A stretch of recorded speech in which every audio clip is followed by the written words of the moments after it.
I thought joining a hiking group would be a refreshing change from my usual routine. After a period of feeling isolated and disconnected, I wanted to challenge myself and make some new friends. That's when I stumbled upon a hiking group led by someone named Jason, who claimed to have extensive experience in the wilderness. Jason's enthusiasm was infectious. His email promised an unforgettable adventure through a remote and scenic trail. "The trail is beautiful but requires stamina," he warned. "We'll enjoy nature and push our limits together." The day of the hike, I arrived at the small parking lot where the group was supposed to meet. It was a crisp, clear morning, and the parking lot was filled with excited hikers, their gear neatly packed and ready. Jason stood out with his bright orange jacket and a rugged backpack. His bushy beard and piercing blue eyes gave him a commanding presence. "Welcome, everyone!" Jason greeted us with a smile that seemed too polished. "We're just waiting for a few more folks before we head out. The trail we're taking is less known, but it's truly spectacular." As we waited, Jason mingled with the group, telling us stories of his past hikes and showing off impressive photos of mountain vistas and deep forests. He had a way of making everything sound thrilling and slightly dangerous, which only added to the allure. Finally, when everyone had arrived, Jason gathered us around for a brief overview. "We'll be hiking for about 5 hours today. We'll set up camp in a clearing, then head back tomorrow. I promise you'll love the trail, it's a hidden gem." The group cheered, and we set off into the forest. The early part of the hike was delightful. The path was well trodden, and the chatter was lively. We passed through fields of wildflowers and small streams that sparkled in the sunlight. The air was fresh, and the scent of pine was invigorating. After about an hour, the trail began to get steeper. The trees grew taller and thicker, casting shadows that made the forest feel more enclosed. The once friendly chatter started to fade, replaced by the steady sound of our footsteps and the occasional call of a distant bird. Jason seemed to become more focused as the trail got rougher. He led us confidently, but I noticed him checking his map and GPS more frequently. The path became less distinct, and the undergrowth grew denser. Occasionally, Jason would pause to consult his equipment, muttering to himself. Around noon, we took a break at a small, sunlit clearing. Everyone was visibly tired, and some were complaining about the difficulty of the hike. Jason reassured us. "Just a little further, and we'll reach a beautiful viewpoint. It'll be worth it." We pressed on, but the path soon became almost unrecognizable. The trees seemed to close in around us, and the ground was uneven, filled with roots and rocks. The cheerful mood from earlier was replaced by tension and frustration.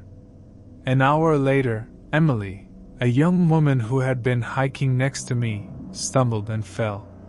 She was visibly shaken. "I think we're lost," she said, her voice trembling. Jason's expression tightened, but he quickly tried to reassure us.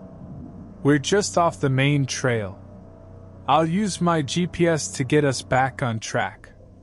As he fiddled with his device, I couldn't help but feel uneasy. The GPS seemed to be giving him trouble, and he kept glancing around nervously. The forest seemed to be getting darker, and the once familiar sounds of birds and rustling leaves were replaced by an unsettling silence. We continued walking, but the path grew more twisted and confusing. The trees were now gnarled and covered in thick moss. The air was colder, and a faint mist began to form. The once clear trail was now barely discernible, and the atmosphere felt increasingly oppressive. After several hours, we stumbled upon a small, dilapidated cabin.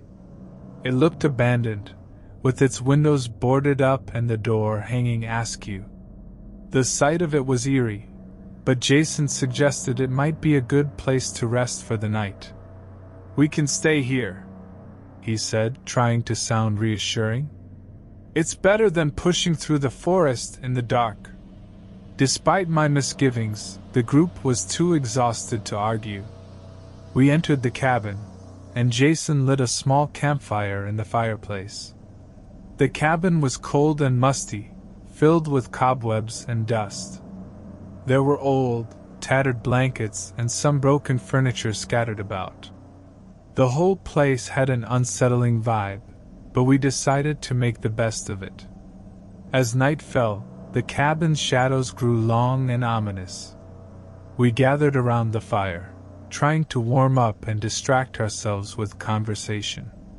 Jason began telling us stories, tales of hikers who had vanished, strange creatures said to haunt the woods, and eerie encounters. His stories were compelling, but they also heightened our sense of dread. I couldn't shake the feeling that something was wrong. Jason's stories were becoming increasingly disturbing, and his behavior was becoming more erratic. He would occasionally disappear into another room, muttering to himself. I decided to investigate. While everyone else was preoccupied, I quietly made my way to the back of the cabin. There, I found a small, locked room.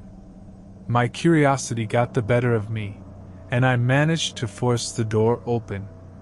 Inside, I discovered a room filled with maps, old photographs, and strange symbols scrawled on the walls.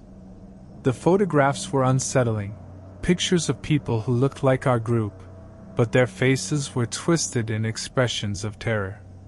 The maps had routes marked out that didn't correspond to any known trails. There were also notes detailing various ways to lure people into dangerous situations. As I was examining the evidence, I heard footsteps approaching. I quickly closed the door and hid behind a piece of furniture. Jason entered the room, his face dark and focused. He was speaking into a phone, his words barely audible. "They're getting too close," he said. "I need to wrap this up and get them back on track." My heart was racing. I knew I had to do something. I returned to the main room and tried to act normal, but I was unable to keep my anxiety hidden. As we settled down for the night, Jason announced that we would need to take a different route to get back. His tone was authoritative, and the group was too tired and disoriented to protest. I knew I had to act fast. I gathered the group and showed them the evidence I had found. Everyone was horrified, and the realization hit them like a cold wave. Jason had been leading us into a trap, and the cabin was part of his twisted game. "We need to leave now," I said, my voice shaking. "We can't trust him." With the group's agreement, we quickly packed up and decided to use the GPS on our phones to find a way out. Jason had already left to scout ahead, and we took the opportunity to slip away. The forest was even more terrifying in the dark. Every rustle and shadow seemed menacing. We followed the GPS as best we could, navigating through the tangled undergrowth and trying to stay as quiet as possible. After what felt like an eternity, we finally emerged from the forest and reached a road. We were exhausted, cold, and shaken, but we were safe. We managed to contact the authorities, and Jason was eventually found and arrested. It turned out that Jason had a history of luring hikers into dangerous situations. He had used his knowledge of the forest to create a trap, preying on people's trust and their desire for adventure. The experience left me with a deep sense of unease and a lesson I would never forget. I learned that even in the most beautiful and serene settings, danger can lurk in the shadows. Trust your instincts, and never ignore the warning signs. What's the scariest situation you've ever found yourself in while exploring the outdoors? Share your story or thoughts in the comments section below. I'd love to hear your experiences.